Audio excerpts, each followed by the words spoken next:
శ్రీ గురుభ్యో నమః. మనము తులసీదాస్ గారు రచించిన శ్రీరామచరితమానసం నుండి అరణ్యకాండ చూస్తున్నాము. ధర్మాచరణం వలన వైరాగ్యము, యోగాభ్యాసం వలన జ్ఞానము లభిస్తుంది. జ్ఞానము వలన మోక్షం లభిస్తుంది. ఈ విధంగా వేదాలలో తెలుపబడింది. సోదర, నా హృదయాన్ని త్వరగా ద్రవింపచేయనది భక్తి. ఇది నా భక్తులకు పరమానందాన్ని కూడా పంచుతూ ఉంటుంది.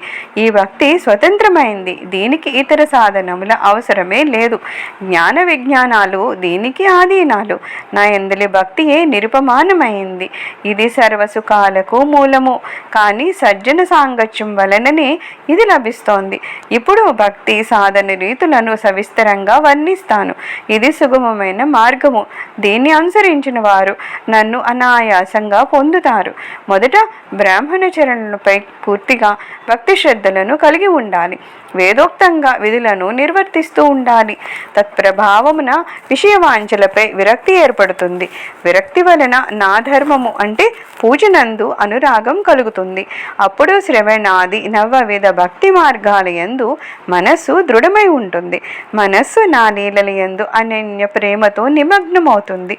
అట్టి నా భక్తునకు సజ్జన పాద పద్మాలపై అత్యంత ప్రేమ ఉంటుంది. అతడు త్రికరణ శుద్ధి కలిగి నియమపూర్వకంగా నన్ను భజిస్తూ ఉంటాడు. నన్నే గురువు, తల్లి, తండ్రి, సోదరుడు, పతి, దైవము అని భావిస్తూ సేవిస్తూ ఉంటారు. నా గుణాలను కీర్తించినప్పుడు అతడు పులకిత గాత్రుడవుతాడు. అతని కంఠము గద్గదమవుతుంది.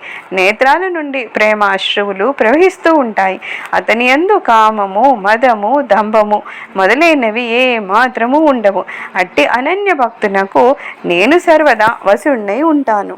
భజన కర్మ మన మోరి గతి, భజను కరహిని కామా, తినకే హృదయ కమలమహు, కరవు సదా విశ్రామ. మనోవాకర్మల యందు సర్వదా నన్నే స్మరించుచు నిష్కాముడై నన్ను భజించు వాని హృదయమే నా నివాస స్థానము.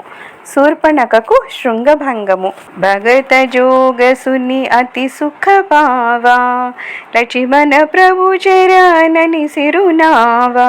యహి విధి గయి कछु कति न बीती, कहत विराग ज्ञान गुण नीति. सूपनखा रवन कई बहिनी, दुष्ट हृदय दारुण जसाहिनी. पंचबटी सो गई एक बारा, देखी बिखल भई जुगल कुमारा. भ्राता पिता पुत्र उरगारी, पुरुष मनोहर निरखत नारी. होई बिकल सका मनहि न रोकी, जिमिर बिमनि द्रवा रबिहि बिलोकी.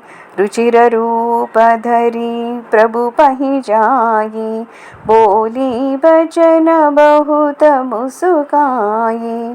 तुम सम पुरुष न मो सम नारी, यह सजोग विधि रचा बिचारी.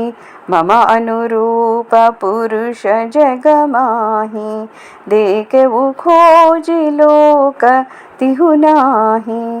ताते अब लगी रही वो कुमारी, मनुमाना कछु तुम ही निहारी. सीतहि चितहि कही प्रभु बाता, अहै कुंवर मोर लघु भ्राता. गई लक्ष्मण रिपु भगिनी जानी, प्रभु बिलोकी बोले मृदुबानी.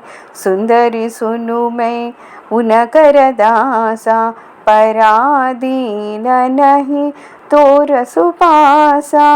प्रभु समर्थ कौशलपुर राजा, जो कछु करहि उनहि सब छाजा.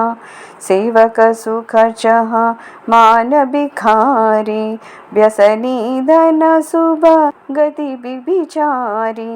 लोभी जसु चह चार गुमानी, नभ दुहि दूध चाहत ए प्राणी। पुनि फिरि राम निकट सो आई, प्रभु लची मन पही बहुरी पठाई। लक्ष्मण कहा तो ही सो बरई, जो तृण तोरी लाज परिहरई। तब किसी आनी राम पही गई, रूप भयंकर प्रगटत भई। सीतहि सभय देखी रघुराई, कहा अनुज सन శయన భుజాయి. ఈ భక్తి యోగ వివరణను విని లక్ష్మణుడు మిక్కిలి హర్షితుడై ప్రభుచరణాలకు ప్రణమిల్లాడు. ఈ విధంగా జ్ఞానవైరాగ్య గుణనీతి చర్చలతో కొన్ని దినాలు గడిచిపోయాయి. రావణునకు శూర్పణఖ అనే ఒక చెల్లెలు కలదు. ఆమె దుష్ట స్వభావురాలు, నల్లత్రాజు వలె భయంకరమైంది. ఆమె ఒకనాడు పంచవటికి వచ్చి ఆ రాజకుమారునిద్దరినీ చూసి కాముతుర అయ్యింది. ఓ గర్భమంతుడా, ధర్మజ్ఞాన విహీనులయ్యి కామాంధులైన స్త్రీలు సుందర పురుషుని చూడగానే అతడు సోదరుడు, తండ్రి, పుత్రుడు అనే విచక్షణయే లేకుండా మనోవైకల్యాన్ని పొందుతారు. సూర్యకర స్పర్శతో సూర్యకాంతమణి ద్రవించిపోయినట్లుగా వారు తమ మనస్సులను అరికట్టలేరు. ఆమె సుందర రూపాన్ని దాల్చి ప్రభువును సమీపించింది. చిరునవ్వుతో మృదుమధురంగా ఇలా పలుకుతోంది: నీ వంటి పురుషుడు గాని, నా వంటి స్త్రీ గాని ఈ లోకంలో లేరు. బ్రహ్మ బాగుగా ఆలోచించి మనిద్దరినీ సమాగమనం పరిచాడు. ముల్లోకాలలో వెతికినను నాకు ఈడు జోడైన వాడు ఎక్కడూ కనపడలేదు. అందువలన ఇంతవరకును నేను అవివాహితగానే ఉన్నాను. ఇప్పుడు నిన్ను చూసిన పిమ్మట నా మనసు కుదుటపడింది. శ్రీరామచంద్రు ప్రభువు సీతాదేవి వైపు చూస్తూ తాను భార్యాసహితుడని సంకేతమిచ్చాడు. నా తమ్ముడు పడుచువాడు అని పరిహాసంతో పలుకుతున్నాడు.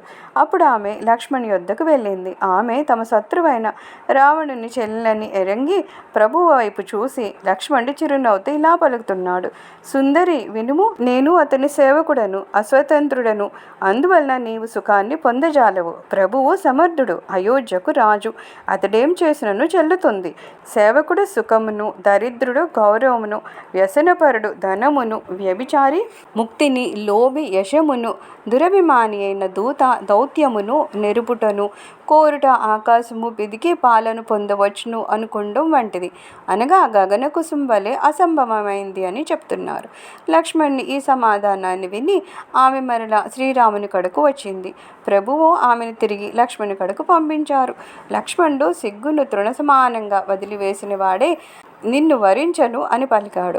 అప్పుడు ఆమె కుపిత అయ్యి అవమాన భారంతో శ్రీరాముని కడకు వెళ్ళి తన భయంకరమైన రూపాన్ని ప్రకటించింది. సీతాదేవి భయపడ్డాన్ని చూసి శ్రీరాముడు లక్ష్మణులకు సైగ చేశాడు.